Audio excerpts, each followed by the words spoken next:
This soliloquy is Hamlet's contemplation on life and death, and whether he should continue to struggle against his misfortune and the course of his actions, in the struggle against his uncle seeking justice.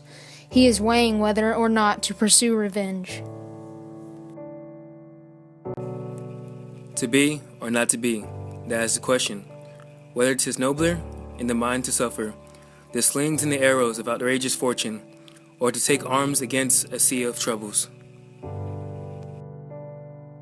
After line 60, them, this is the main thesis of the entire soliloquy, comparing in a parallel structured form life and death in a form of juxtaposition.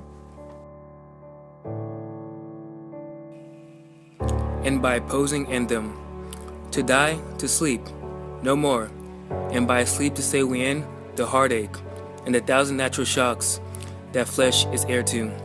'Tis a consummation, devoutly to be wished, to die, to sleep perchance to dream. There's the rub, for in that sleep of death, what dreams may come. When we have shuffled off the mortal coil, we must give a pause. After line 68, pause, the tone is very melancholy and contemplative, as Hamlet thinks on death and what comes after it, and the promise that it holds for him. He compares it in a metaphor form to sleep, with journeys afterward being dreams.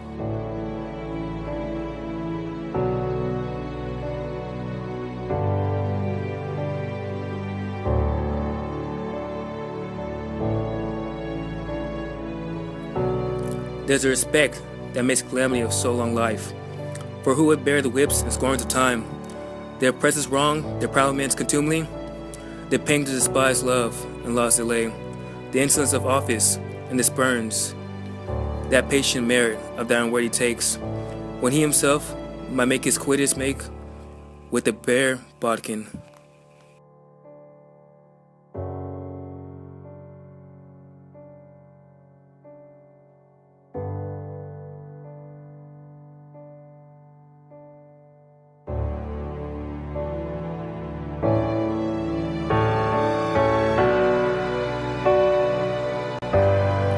After line 76, bodkin, this is the root of the soliloquy that again utilizes a repetitive, structured parallelism to pound out the hardships of life that Hamlet currently faces, with a tone of weary despair.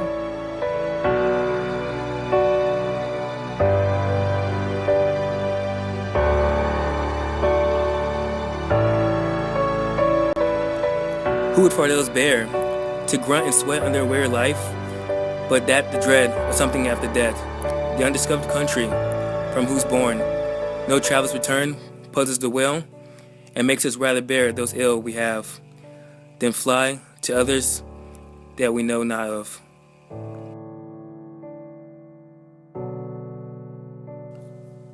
After line 82, a metaphor again pleasantly compares death to traveling to an unknown country, again utilizing this pleasant ideology to contemplate death. Thus conscience does make cowards of us all, and thus the native hue of resolution is sickled o'er with the pale cast of thought, the enterprises of great stitch and moment.